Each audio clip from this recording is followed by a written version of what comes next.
Hanggang sa pagtanda natin.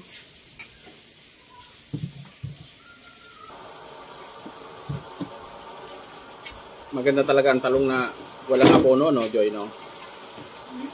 Hindi na abonohan. Organic.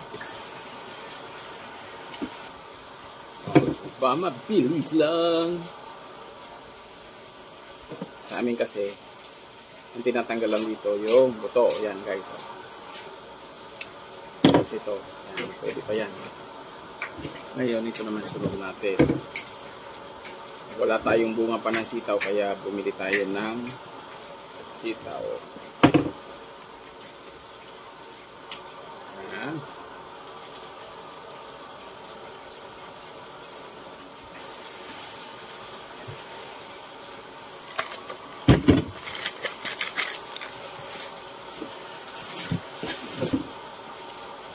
Mekes, mekes!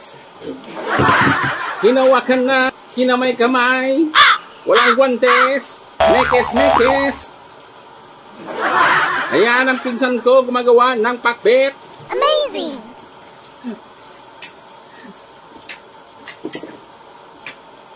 Mekes, mekes!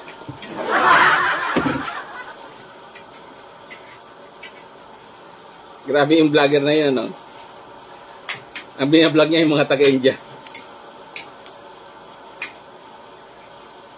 Napapanood mo yan? Mekes, mekes! Sabi niya.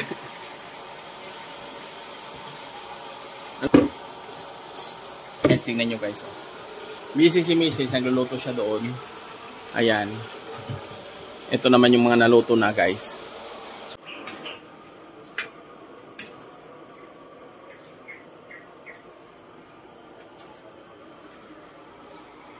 Ang aking high-tech na ihawan. Takpan natin para masarap pagkaluto. Sarap-sarap. Oh.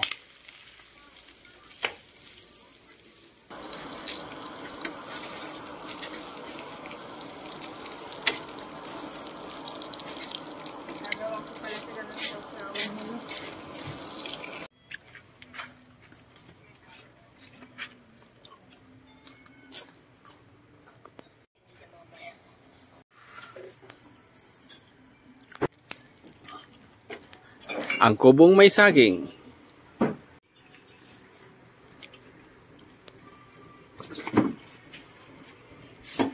Wow!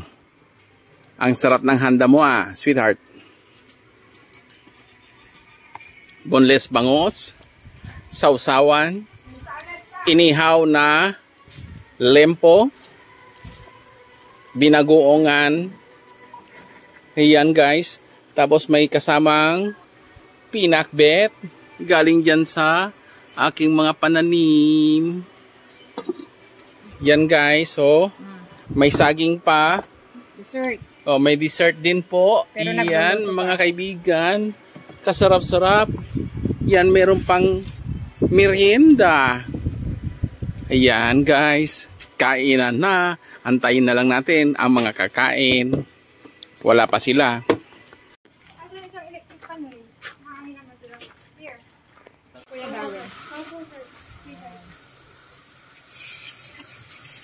Tapos sasama ako One.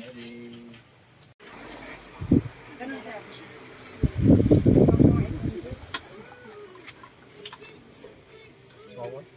Okay. Tagal lumamig. Pero okay na. Patikim din. Uncle Sam, yung kape ko. Ay, oo. Ay, nga, sorry. Magpapalo ka na, Master Artist. Naiintindihan naman ng mga anak mo kung ba't di ka rin nagpapalita. Oh, sa vlog ko. Hello.